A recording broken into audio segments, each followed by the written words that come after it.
Check, check, check. Welcome back to Evil Scuba Diver. Today we're in a hotel and we're talking about every album I listened to in June 2025. In Europe right now, so I gotta edit this video and get it out in like the next couple days here because it's the end of May. And I gotta do it. There's no Wi-Fi here, really gonna be hard to upload. My Clash Royale update with the Spirit Empress and everything is taking 3 hours and 30 minutes on my App Store notification. Actually, more like 2 hours and 56 minutes now. That's what we're dealing with right now. So just to let y'all know. June was a cool month.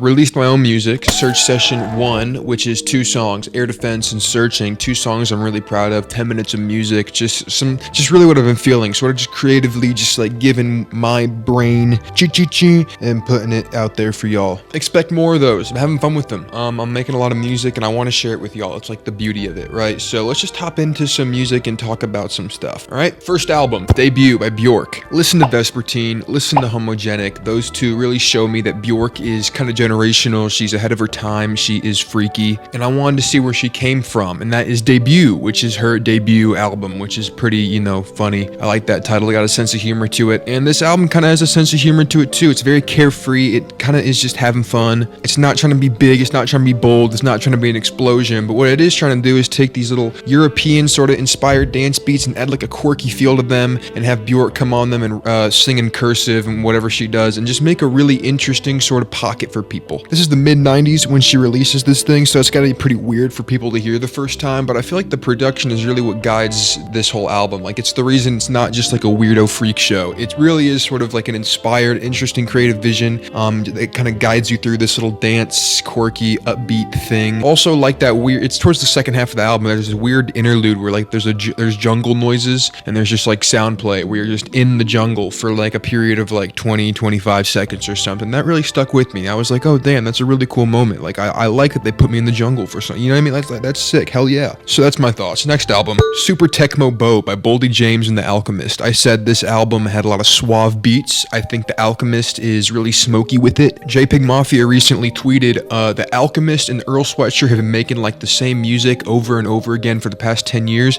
And he got a lot of hate for that. People did not like him saying that, but low key, is he wrong? Every Alchemist beat you hear is kind of the same thing. I mean, he's a world builder. He makes really good beats. I'm not hating on him, but they are the same. You know what I mean? He's using the same tools in his toolkit, which is like vintage talking samples, vintage samples in general, soul chops, that little reverb thing he does where the whole beat slowly fades out with a bunch of reverb added to it. Just makes really hazy, hypnotic, candlelit experiences via his toolkit, which is always kind of the same. You're not going to hear the Alchemist working with like 808s and synths and making rage beats. You know what I mean? He knows what he's doing. Same thing with Earl Sweatshirt. So I don't think that comment was actually that far off, even though it was maybe a bit offensive. But back to this album, man, Super Tecmo Bow. I feel like this album is aggressive and mean and like really cold-hearted. And the fact that it's just the cover is kind of campy and funny, and it's like a Nintendo cartridge, and it's called Super Tecmo Bow. It's like it's a weird dichotomy for me because when I listened to it, it was like pretty like I don't know. It was pretty gross, pretty growly, man. Boldy James is pretty aggressive. He does really good over these Alchemist beats, and these Alchemist beats are really sick. You know what I mean? Like, sure, they all do kind of have the same flair to them. Every album you get from the Alchemist is gonna have some sort of Alchemist flavor, right? But yeah, nice time, fun time. Next album, Plastic Beach by Gorillaz. This is a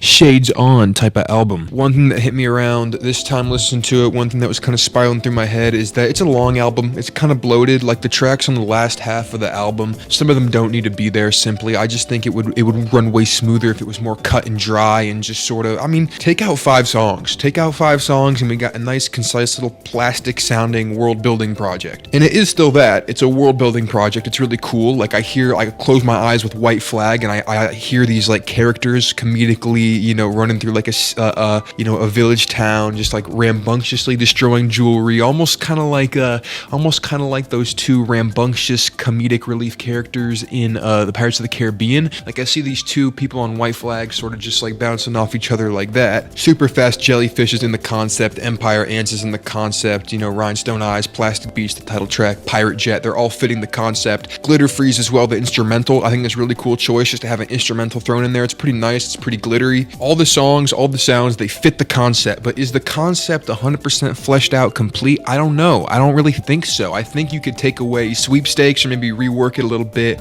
I think you could take away Broken, most definitely, or rework it a ton, you know what I mean? Even songs songs like Plastic Beach and Pirate Jet I don't return to too much. Like if the album ended with On Melancholy Hill, I think it would be a more concise project for me. That's the thing with Gorillaz albums. They all have really cool vibes. They have unique structures going on, but the structures are long. Like they'll just give you a lot of stuff you don't really need to get the point across. But hey, that's just my opinion. Don't kill me. Don't burn me at the stake here. I'm just a little quirked up white boy with sunglasses on, trying to talk about shit, man. All we can do is talk about shit, bro. All we can do is talk. All we got in this life is our opinions. I believe that was Leon Trotsky who said that. Next album, Mahal by Toro y Moi. I love this album. This album paved a beautiful December 2023 for me. That was a while ago, but I listened back to it just taking kind of a nap in the car, headphones on, halfway asleep. And I didn't really remember anything I heard, but I did listen to the full thing. Like, you know when you like listen to a song on the album, like you start it from a point and then you like sleep through it, and then like you realize that you've cycled through it once and you didn't even know. That's kind of what happened here. It's why it's on this list. I didn't really pay attention to it, but I did listen to it technically. But let's just keep going. Trash Classic by Frankie and the Witch Fingers. Wild band name, wild album cover. The album cover and the band name pulled me in. I've never heard these guys. I don't know what Frankie is witching about. I don't know what his fingers are doing, but I gave it a shot and I'm glad I did. I gave it a shot in the car actually, and that was what really blew me away, because there's some wild ass schizophrenic psychedelic mixes. It sounds like King Gizzard brought up to 11 on some of these songs. They're really punching you in the face with this production. It's jolting. It sounds like produced in a retro arcade machine kind of too. You got like little warbles of like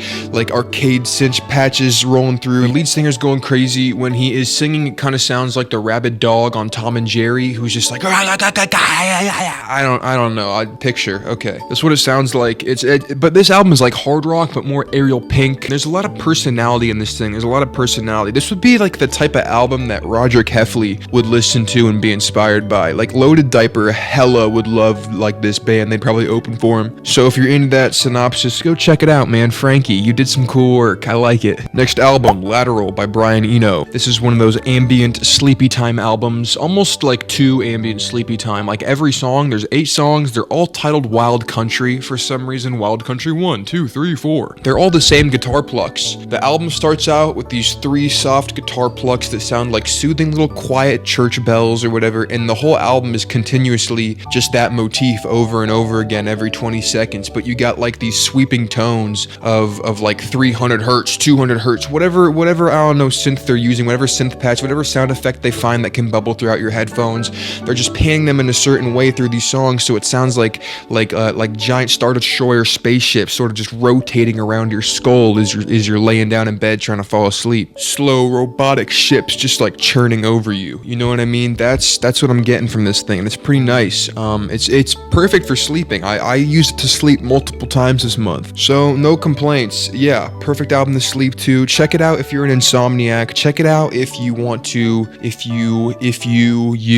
God, I should just end my sentences before I start like another tangent. I don't say anything that's worth saying at all. I gotta just like delete the YouTube channel and delete my existence from the internet, dude. That's what I feel like sometimes. You know what I mean? Let's just keep going. Foregone by Quedeca. Yeah. This one came out middle of the month.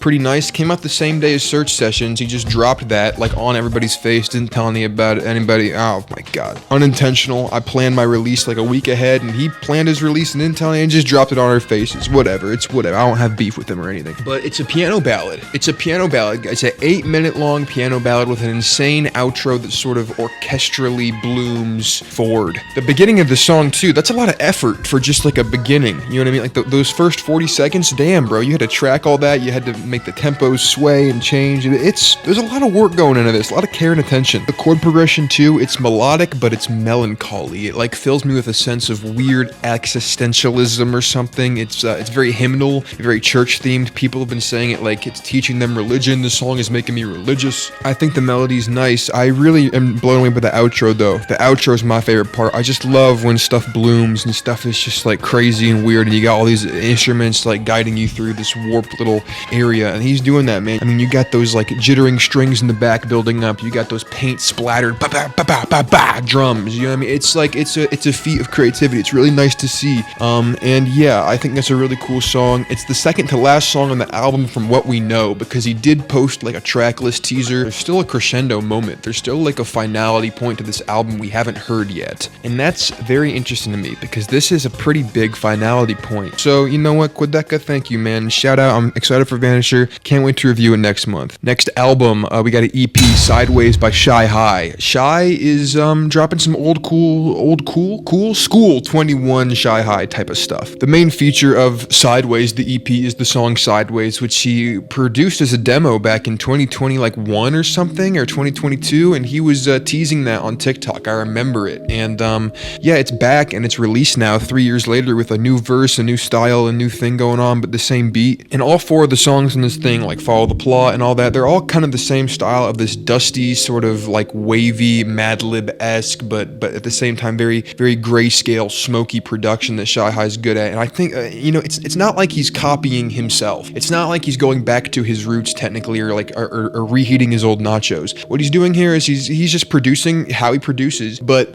his vocals here sound a lot more nonchalant, for the lack of a better word, a lot more meek, a lot more quirky, a lot more personality that you don't hear from any other artist is coming out from Shy here. It almost sounds like, the best way I can describe it is the Neff logo rapping to you. Like, it's kind of mischievous, but it's also like kind of cool, and it comes after this whole Nervous era and this, like, I don't know, Apple era he did, where he's just like, he's making these weird dance conglomerations, and he's making these weird, like, almost like, I don't even know, he just made his own little pocket genre of static bliss or whatever with these little drops he's doing, and now he's returning to a previous form with a new vocal delivery, and I think it's sick, I think it's evolved, I think it's really cool. It's more Shy High than ever, and that's pretty nice. I like Shy High a lot. Shout out, bro. Thank you for Hangman. Thank you for Alligator. Those songs are generational because of you, bro. Next album, Turnstiles by Billy Joel. Listen to the song because of Say Goodbye to Hollywood. That's a beautiful song, and I decided to tune in for the rest of the album. And last month I talked about the Nylon Curtain, and I said there are 2 great songs in this album, but the rest of the album is mid. This song, I think there's 1 great song on the album, and the rest of the album is pretty mid too. And the best great song is Say Goodbye to Hollywood. So I don't know, this is like kind of a transitionary period for him or something. I don't really know what it is. Like before Glass Houses, when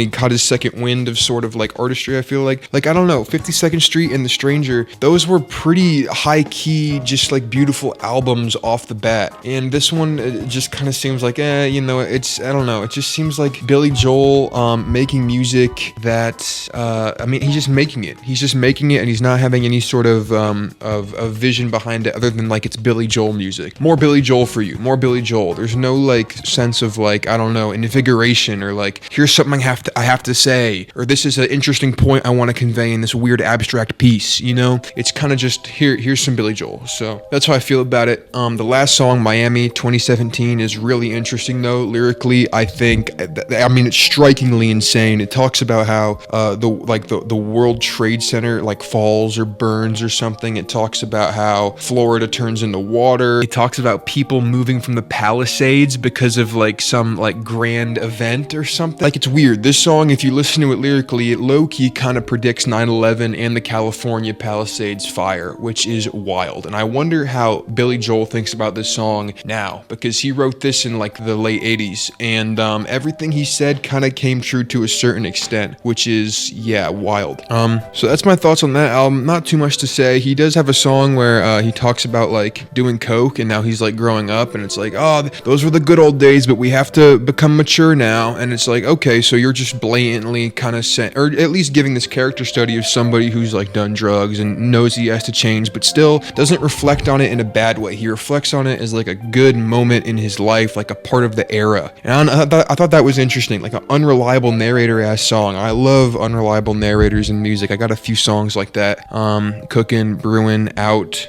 Yeah, it's just a really interesting way to tell a story. Django Unchained. I watched this movie. Great movie. Tarantino. Like Tarantino. The last 30 minutes though, can we like workshop that again? I don't know. I just think that dragged for the last 30 minutes. After Christoph Waltz pops Leonardo DiCaprio, the movie kind of lulls a bit, and you get like Quentin Tarantino doing an Australian accent if you're into that. But man, I don't know. Rewrite that. I don't know. It's Tarantino though. You know what I mean? He's really good. And Glorious Bastards is one of my favorite movies of all time. This movie is a great movie. The middle portion of this movie is extravagant. When they're making their way to Candyland, and that whole Candyland scene or whatever, where they're sitting around the dinner table, and did you know Leonardo DiCaprio actually hurt his hand while filming the movie? Like, that whole scene is dope. It's nice. There's a reason it's a classic. There's a reason people like it. It's just dope. It's electric to sit through, and that's what you want from a movie. So that's pretty cool. Another movie I watched is The Phoenician Scheme. That was electric too. Wes Anderson, man, he's really being comedic in this movie. You know, I wasn't really into the French Dispatch as much. I liked Asteroid City when people didn't, but I could understand why people didn't like Asteroid City because it was Wes Anderson leaning into his Wes Anderson-isms really hard. Every frame was more quirky and symmetrical than the last. Every single character interaction was more dry and more autistic than the last. And it's like this movie, Phoenician Scheme, it's kind of toned back. It's kind of a normal movie. It reminds me of like Darjeeling Limited more, or like Steve Zissou more. And you know, Fantastic Mr. Fox is a great movie, but I think I prefer this more simply because the comedy is so strong. Fantastic Fox holds its golden trophy as like one of the coziest movies of all time, but this is like the funniest movie in Wes Anderson's catalog. It's a full-blown comedy. Like the way he's symmetrically doing these shots, it's not for a quirky atmosphere, it's for a comedic atmosphere. It's to give you like a dry comedy atmosphere. And I saw this movie twice, and I'd be down to see it a third time, even a fourth. You know what I mean? It's just, it's addicting. It's addicting to look at, listen to, have fun with. You know what I mean? The characters talk fast, but you can pick it up nice. It's funny, you know, have a hand grenade. You know what I mean? Thank you. I think it's cool. And you know, Wes Anderson has always had this pretty emotional core, like Fantastic Mr. Fox and Moonrise Kingdom, and that's not completely gone in this movie either. You know, you have the father-daughter relationship, and he's good at pulling on your heartstrings when he wants you to in this weird, quirky, cozy, like handmade quilted way. And yeah, I don't know, his fuzzy moments in his movies feel like getting hugged by your grandma's old handmade quilt. You know what I mean? It's a interesting niche type of coziness that he brings to his movies, and this one has it too, but it's also just like really fucking funny. So I think I like it the most out of everything I've seen from him, and yeah, it sticks in my mind. So next thing is Henry Sugar by Wes Anderson. Also, let's go on the West train, bro. Let's take the Darjeeling Limited, right? Oh my god. Yeah, the Henry Sugar. It's on Netflix. It's like an hour, maybe 45 minutes. I'm not sure. It's a weird one. It's Wes Anderson leaning into his Wes style all the way now. Like, it's all the way. Like, he's adapting Roald Dahl books, and the characters, they talk in such a weird way. They're pretty much just like third personing the whole movie. I held the microphone. I gripped it with both hands. My sunglasses were fastened on. I had to fix them, and I had to make sure they were perfectly succinct. It's like, that's how these people talk for the whole runtime of Henry Sugar, and it doesn't deviate from that at all. And you know, it was weird for the first 10 minutes, and then after that, it kind of clicked with me, and I was like, you know what, that's cool. Like, it's kind of cozy, it's comforting. It's like, all right, that's kind of fun. It's kind of low budget, you know what I mean? Like, all the sets are very, very, you know, wonky and kind of like whatever, and you can see the borders of them, and what I mean, it's like, that's kind of just what he wanted to do. It is kind of like a play in live action, and that's, you know, that's cool enough. Next album though, we got Hex by Bark Psychosis. This was an album that was recommended to me through TikTok. Like, I saw one of those slideshows of people being like, my top 5 albums, and this was one of them, and the sound of the TikTok was the song Absent Friend off of this album, and it was hypnotic, man. It was hazy. It got me going. I was like, oh wait, this is low-key something to ponder upon. I think I might need to tap in, and that's what I did, and it's a great album. It's a pretty cool listening experience. It's very ambient, very hazy. It reminds me of The Police a lot, but if The Police was like really, really sleepy and like leaned in and you know, Sting, instead of using his like normal voice, would just lean in and talk like this for a second. He would whisper in the mic, and it would like an ASMR. Like, the lead singer is whispering on these songs. Like, that is his vibe. It's his thing, and it sounds kind of you know, it's very meditative, very hypnotic, hazy, all the adjectives I've already used, right? But it was a good time. I liked it. The last song is like a 9-minute ambient closer. Didn't really expect that, but it made sense. Like, this album is really here to give you a vibe. Like, there's some electronic moments, there's some psych rock moments, right? But it's really here to make you sort of melancholy. I don't know. It feels like Cowboy Bebop. That's what it feels like. It feels like this is an album that Spike Spiegel would play in the Bebop. It's just that kind of vibe. It's like the smoking outside on the Bebop or whatever, and you're watching the nightfall on a planet that you've never been on before, and you're just like, whatever happens, happen. That's the vibe of this album, man. But that's my thoughts on that album. Pretty cool. Check it out. Pretty niche, pretty underground. I'm pretty mysterious with my music taste, man. I'm pretty awesome like that. Next up, we got Slow Riot for New Zero Kanata by Godspeed You Black Emperor. I was looking for some shit to sleep to again, and I knew Godspeed was very instrumental and very sort of ambient and hazy with their shit, and I decided to check this album out, and really what I walked away with was the feeling that I actually probably don't like this band that much, and let me get into it. One, the titles don't make sense. The title of the album, the title of the music, the title of all their albums, really, they could be interchangeable changed for some different distant shit. You know what I mean? Like Wizard Tower Destruction, or I don't know, Swarmy Fairy Dust. I don't like. It doesn't really matter what the albums are titled because they're just like sort of instrumental, like pretentious pieces. That's kind of how I feel about it, man. Because this album, it's called let me see, Slow Riot for New Zero Kanata. Like, what the hell is that? What does that mean? You know what I mean? And then you have this like sort of, I hate what they do. They like try to make this stupid ass original soundtrack type music political by throwing in a sample or two of some guy complaining about the Iraq War in one of the songs. Oh, it's political now. Oh, it's a masterpiece. Oh, it's a 90 out of 100 on album of the year. It's not standing on anything. It's simply just putting it there and telling you it's political and it's telling you it's something. And I don't believe that. I'm not convinced. I mean, it's a win-win for them. I understand why they do it. You know, they can make these obscure pieces that sound like, you know, horror movie soundtracks and just say like it's about Trump or it's about Bush and that's why it's horror or that's why it sounds like that.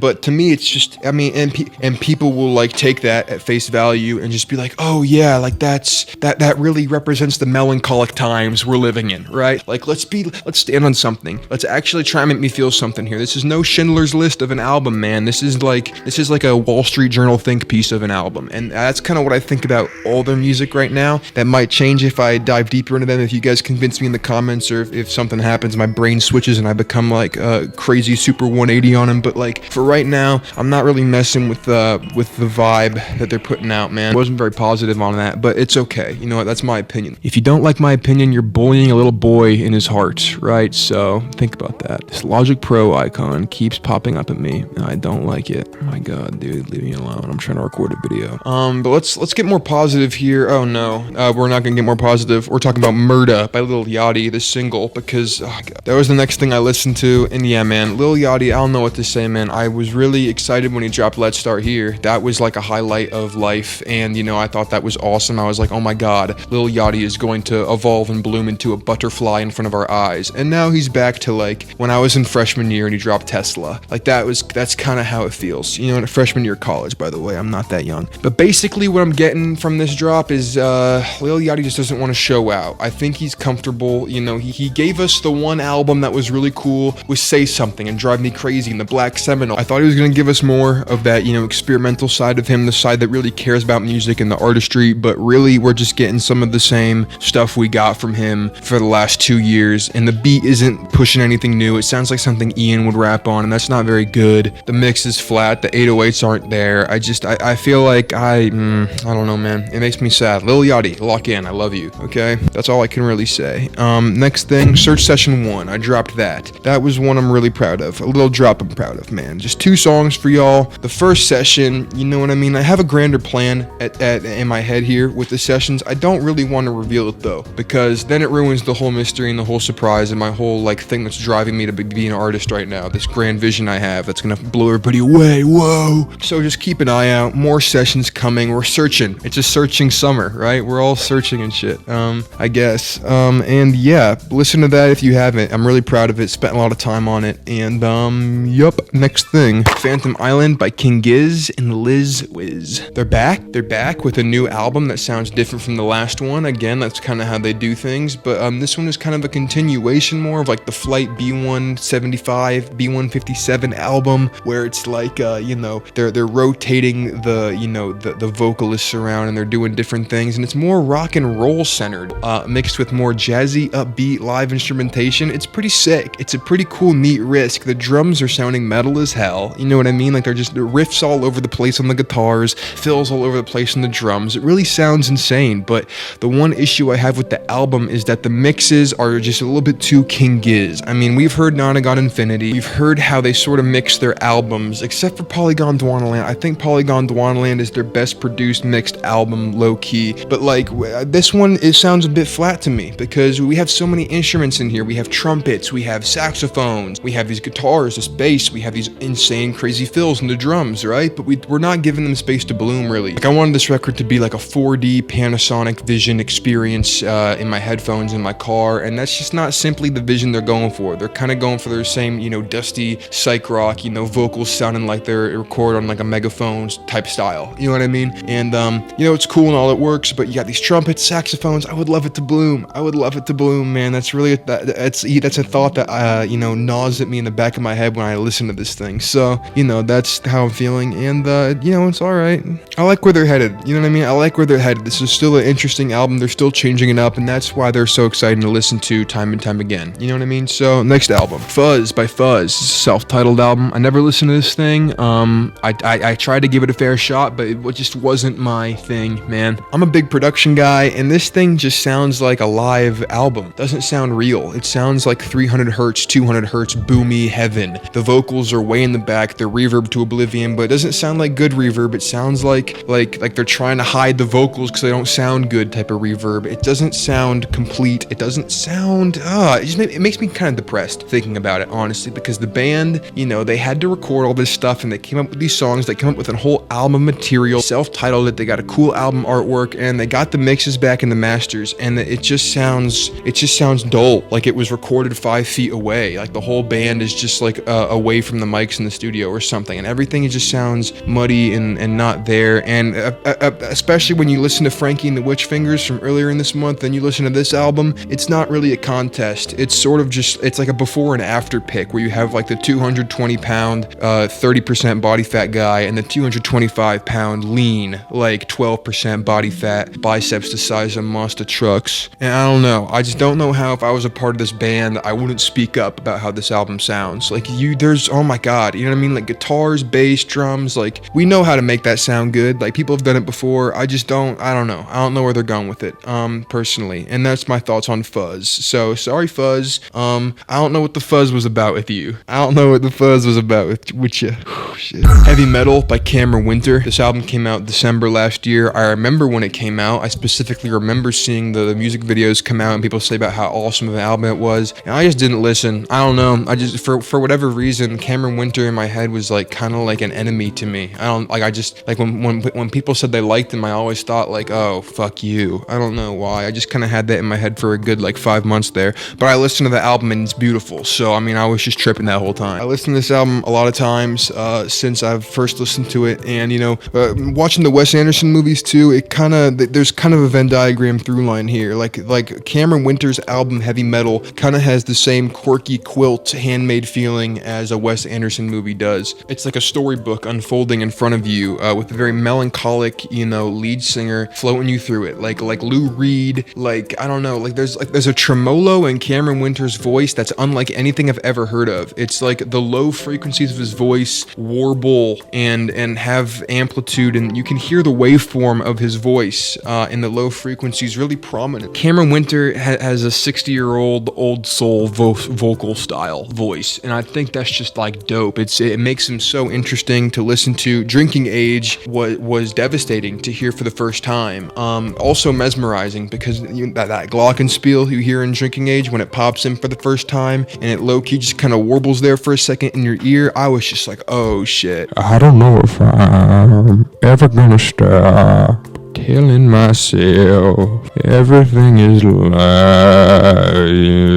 He's got an interesting thing going on with his vocals. It adds to the emotional instability and degradation of this record. You like that description? That was wild. But the real enigma of this album is that it's half really emotionally profound, like I just said, and it's half kind of like a shitpost. It's kind of satirical. And I think the perfect way to sort of show this is just the music video for $0 Man, or $0, excuse me. It's a cool music video. He's standing there with his microphone in the middle of all these birds flying around. He looks very melancholic, but and the song is, uniquely beautiful. You can't knock it. But he's wearing a t-shirt that's Daft Punk and Peter Griffin Kirby. And that's kind of the dichotomy you're getting on this album. Like, it's gonna get emotional. The music downright is beautiful, but it really depends what mindset he's in for each one of these songs. We could be getting some schizophrenic schizo posting sort of vocals like on Nina/Field of Cops, where there's nothing you can really grab onto except the abstractness of what he's saying. Or you can get some stuff like Drinking Age, which is, so profoundly powerful with so simple lyrics. It's just, it's a feat. It's one of my favorite songs I've listened to this month. It's sticking with me. And I don't know, that's the weird thing about this album. It's got to be this next generation of people. We grew up in meme culture. We grew up on Instagram Reels and TikTok. You know what I mean? Like, it's kind of hardwired into ourselves. But we also have this angst and this emotion emotional instability of simply just growing up. And I think that stuff just is intertwined and combined to such an extent that we get stuff like this confusing ass records where it's half a shit post and half something to cry to. So that's my synopsis. Thank you, Cameron Winter. Beautiful album. Sorry for thinking you were a pretentious asshole for like 5 months. Next album, Crest by Echo 2K and Blady.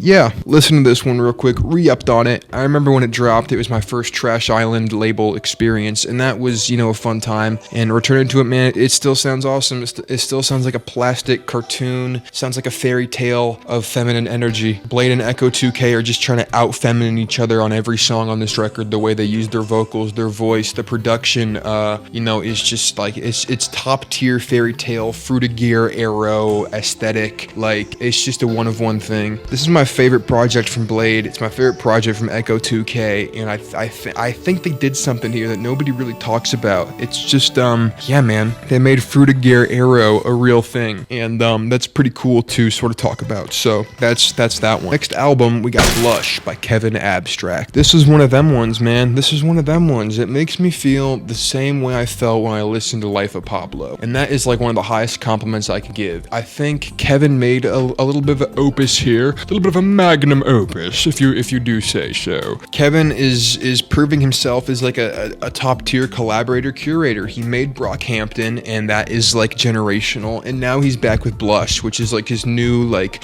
worldview thing, where it's like he'll bring anybody he likes, anybody that feels like will match his aesthetic, and he will put them all on one record and make something beautiful and make something kind of fully realized. I mean, the production on this thing is just that. It's beautiful and fully realized. I mean, the transitions between songs, the way that like Kevin is removing his ego so entirely from the album that like there's a 3-track run where it goes Derby song, interlude, and then, you know, Dominic Fike song. I mean, Kevin isn't really even present on anything in there except for like a couple ad-libs on Maroon. Like, Kevin is holistically just about making cool music, and that really shows through Blush. You know, it doesn't matter how many solo tracks other artists have on this album, it still feels uniquely like Kevin's baby. It feels like he really put his soul into this through the people he's giving us on this record, and that is a really cool thing to hear and witness. And I'm very excited for what he releases next, which is looking like Blush 2, which we'll see how that comes out. We'll see how that pans out.